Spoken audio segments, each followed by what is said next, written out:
నేను మీ జనం టీవీ శంకర్. సుప్రీంకోర్టులో 42% బీసీ రిజర్వేషన్ల కోసం ఏం జరిగింది?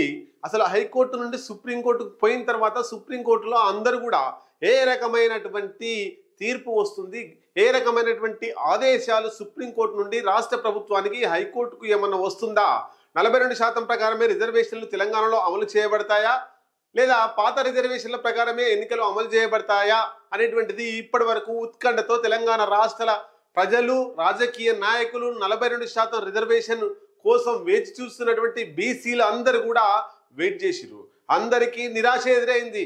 ముఖ్యంగా హైకోర్టు స్టే ఇచ్చినటువంటి స్టేను వెకెట్ చేయమని రాష్ట్ర ప్రభుత్వం సుప్రీంకోర్టుకు పోయింది.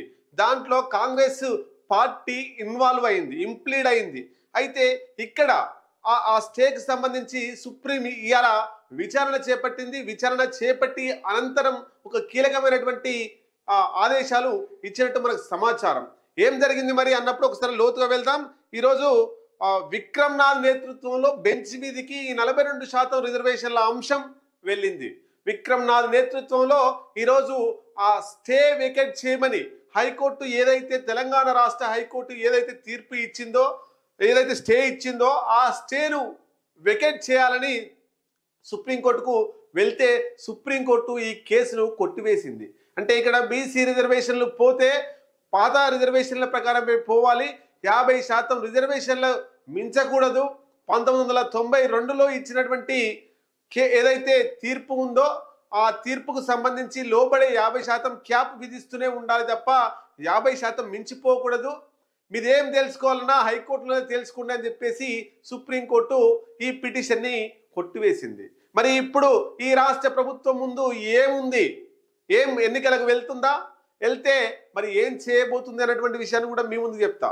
అయితే హైకోర్టులో అంటే సుప్రీంకోర్టులో కూడా ఈ కేసు నిలవదనేది రేవంత్ రెడ్డికి తెలుసు, మనందరికి కూడా తెలుసు. కొంత డెప్త్గా ఆలోచించినటువంటి మేధావి వర్గానికి, రాజకీయ విశ్లేషకులందరూ కూడా తెలుసు. ఎందుకోసం మరి ఇక్కడ చట్టంగా మారితే జీవో అనేది వేరు, చట్టం వేరు.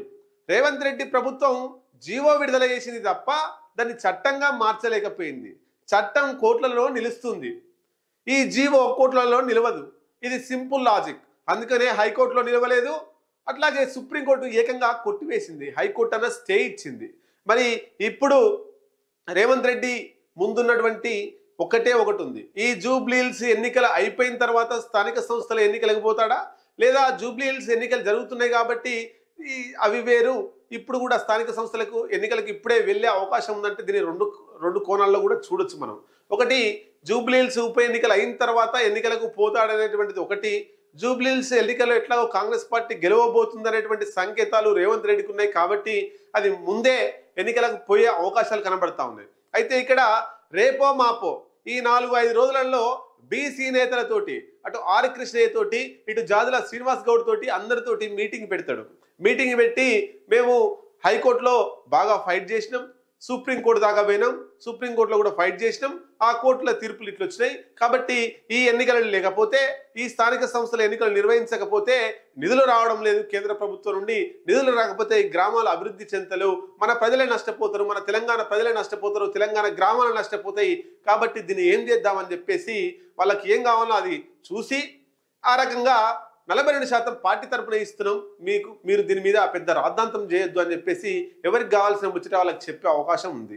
దాంతో మరి జాదుల శ్రీనివాస్ గౌడ్ కావచ్చు, ఆర్ కృష్ణయ్య కావచ్చు సంతృప్తి చెంది ఈ ఉద్యమానికి ఇక్కడికే క్లోజ్ చేసి పార్టీల పరంగా 42% రిజర్వేషన్లు ఇస్తారా, లేదా నిజంగా నిక్కార్సైన తెలంగాణలో పుట్టినటువంటి బీసీ బిడ్డలుగా 42% రిజర్వేషన్లు వచ్చేంత వరకు మొక్కమూని దీక్షతోటి కొట్లాడతారా అనేటువంటిది రాబోయే కాలంలో వేచి చూడాల్సిందే.